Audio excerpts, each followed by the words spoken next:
Hello, my name is Kelly, and today I'm going to be reviewing Crown of Midnight by Sarah J. Maas.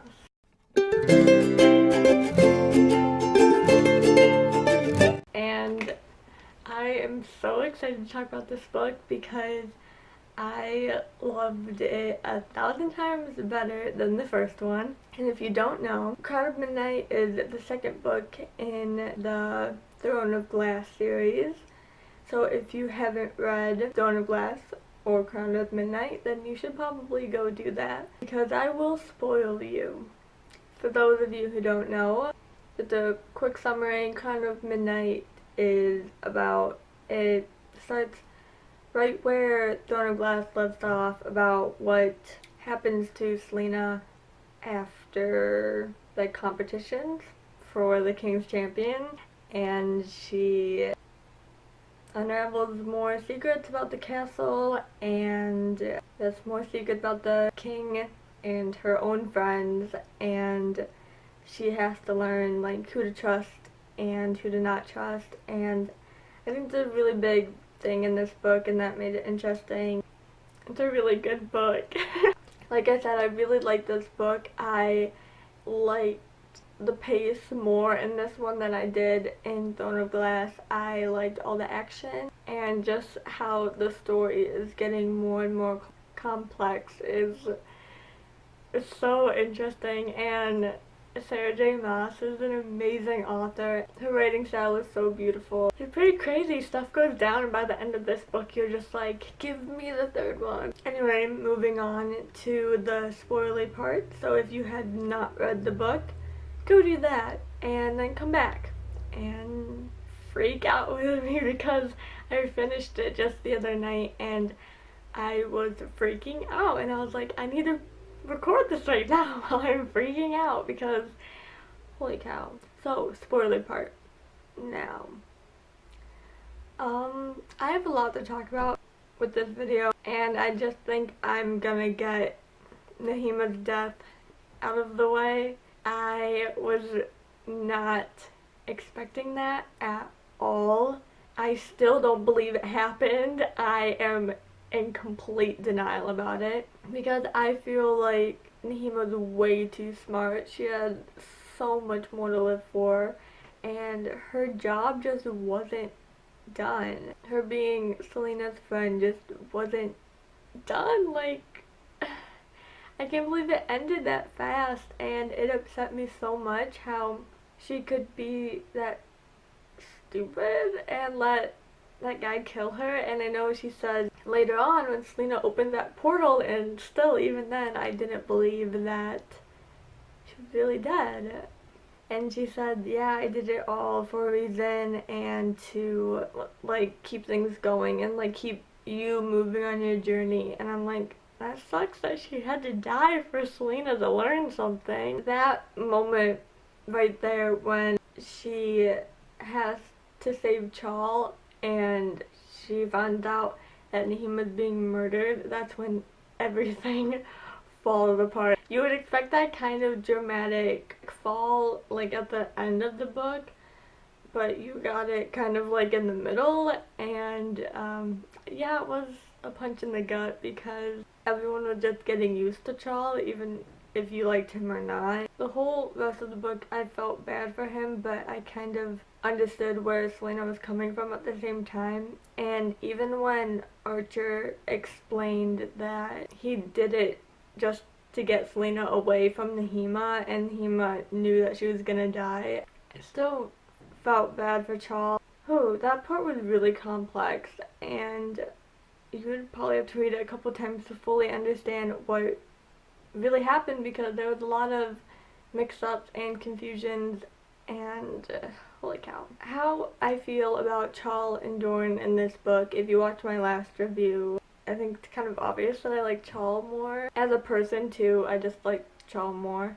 In this book, I like both of them equally, Chal and Dorian equally, because they're my babies, and I honestly don't like either of them with Selena. I think she is better by herself, and I think that's how it is sometimes. You don't always get the guy Even though I know that Selena wants it, I don't think it's good for her. But Charles in this book, even though after his breakup with Selena, he goes and is getting over her in his own way by looking into her family history, and I think he kind of knew who or what she was before that whole portal scene and the very last chapter.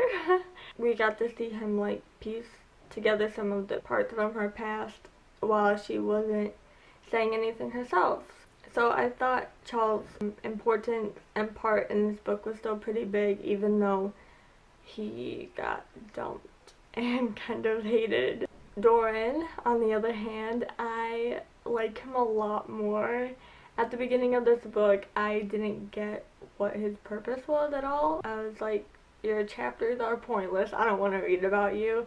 But then later, when he was like discovering his magic, I was like, oh my god, Dorian. And I just knew from that instant that when he started snooping around and asking Yellow Legs about stuff, I was like, him and Selena need to get together to talk about things because they can piece things together so quick. I'm so thankful for friendships in this book, and that's another thing, you don't always need to pair people or like ship people together, you can just love their friendships. And Dorian and Selena's friendship is really important to me. How they can just chill with each other is just amazing.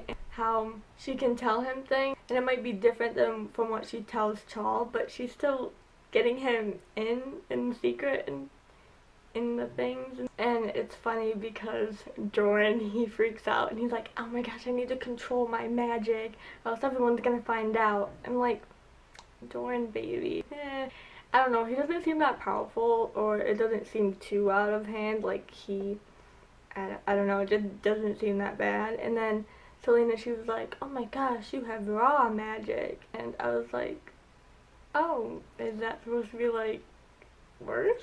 Oh, and another thing about good friendships in this book was Nahima's and Selena. When Nahima died, Selena said that when she met Nahima, she found like her other part and like her soul friend. I thought that part was really bittersweet because it's cute that two people, whether friends or lovers, can have that big of a bond. I just think that's amazing. But for her to lose that is really sad. I do think it's kind of weird though how Selena does tell Charles and Dorian two different things. I think she should just tell both of them everything so they aren't being mad at each other, because by the end of this book, I don't think they're gonna be that close in the next one because of what Charles does. And he realized that's a big oops on his part because about who Selena really is.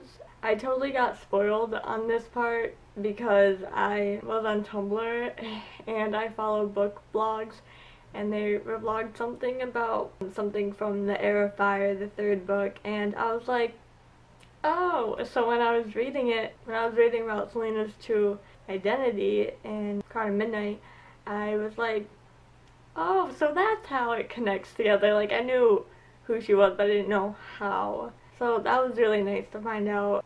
I hope Selena stops running away, and I hope she does go across the sea to this new land to figure out who she is and what she can do about it to help save her old country and stuff. Another thing I really liked about this book is finding more about magic. I really loved the scene with the iron gates. When she first discovered it and she like looked in it and saw those two like eyes, I thought it was gonna be a fae person, and I was kind of really hoping it was, and I was like, ooh, cool friendships, but it wasn't. But that scene when she went in and she was, like kept on going down and it like spiraled down, and then she's like, oh, I'm under the clock. That part was really cool, and I liked reading about it, like all the doors and stuff, but that's kind of scary because who knows what they're full of. And then Dorian, he was like looking for her, and he's like, of course Selena found this secret thing, and then they were like running and like trying to like shut that thing that creature thing out, and they both had to use a little bit of magic, and I just thought that part was really cool. And it grew their bond together even more because she's like, Dorian, what the heck? Because I don't think he was gonna tell her any other way, so she had to find out by him actually doing it. Another part I thought was really cool was the gate part when she was trying to talk to Nahima, and then that thing that other creature can't do at the gate. And then she was like, ah, and then Dorian had that dream about Gavin telling him, hey, your girl's in danger, pretty much. And then he woke up, and he actually got Chal. I thought he was just gonna run straight there, but he got Chal, which was pretty cool. So they both run there, pretty much, and they're like, oh my gosh, Selena, you always get yourself in trouble. And they go down there, and they're like, oh my gosh, Selena, what did you just do? And they're like fighting, and they're like trying to seal it, and then Archer runs off with the book, and I'm like, wow, great Archer. They were like trying to run away to get him, and then Chal was fighting it, and that scene was just really intense. And then it got more intense when Selena jumped into the portal after Chal and Fleetfoot, and she actually transformed her Fae form. That was so cool, and I was like, oh my gosh, Selena, if you could look like that all the time. I hope by the end of this book she accepts what she looks like, and I know she doesn't have any control over it because there's not any magic in this world, and even if she can be that part of herself again, I hope she can control her magic, because that's really cool. And I know why the third book is called Air Fire, because her magic that she uses is fire, and I think that's so cool, and I'm just so excited. Of course, poor Dorian is knocked out, so he doesn't see any of this, and she doesn't tell him about it later. I think that part was my favorite because they're just so great. And I knew that Diana of the Hunt would come up, that goddess, and I knew it had some importance or something in the first book because they mentioned it a few times, and I was like, oh my gosh. So when they mentioned it in this book about that Fae goddess actually being her great grandmother, I was like, oh my gosh. I was like freaking out when Chal was like putting all the pieces together, and I was like, oh my gosh. It actually makes sense why Diana came to her in the church and stuff, because she's like, hey, we're family. I like how when Chal and Selena were saying goodbye, she was like kind of telling him her secret, and then she's like kind of wasn't at the same time, but of course he found out anyway because he's a smart dude. All this book was, it was just like, OMG. It was sad to see Selena so upset at times, and she lost her friend. She doesn't have anyone to talk to now about anything, and I think it sucks that Nahima was kind of like lying to her the whole time. I know Selena was keeping her secrets too. I just want everyone to stop keeping secrets. That would save a lot of time. It's really interesting to learn how there are different worlds. And so the main thing about our Midnight is finding out there are ward keys that some demons from another world created, and that the king has at least one. I hope she has to find two of them, or at least her aunt in the East has Queen Maeve. And it's really interesting to hear talking with Archer about what his group would do with the keys, how they would take the power from the king and destroy him and take back what was rightfully theirs or whatever. And then Selena, she was like, no, I just want to destroy them. And I think that's a really good thing to have about you, and a really important thing that she just doesn't want to use them to make sure the king doesn't have them, but she wants to destroy them so nobody can have them. She obviously doesn't want the power for herself because she's been running away from the crown for like 10 years, which is kind of understandable, but she would be an awesome queen, like honestly. And Chal, he's like so afraid of her. He's like, oh my gosh, that'd be a Darlin's biggest threat. And I'm like, yeah. I don't know if he's gonna tell Dorian about any of the ward keys or anything, because I know that Dorian isn't loyal to his father. I don't really know how that would turn out for him. I feel bad for Dorian because I'm like, he can't be under his dad's thumb like the whole time, you know? He has to like rebel or do something. Speaking of that, Roland and Catelyn, they went off with the Duke to do something. I think they were going in Elway to put the slave riots there. I don't know what's up with them. And the second Dorian said that Roland was having headaches, I was like, that other girl said she always had headaches. I just made that connection, and then she finally made that connection. I was like, Selena, you're kind of slow. But it just makes me wonder what's going on with them, if they have some kind of magic. Oh, speaking of that, the king, he used his ward key to stop all magic. And it made me wonder if some people are born, like, immune to that. Like Dorian. He couldn't just exclude Dorian from that, you know? Because Catelyn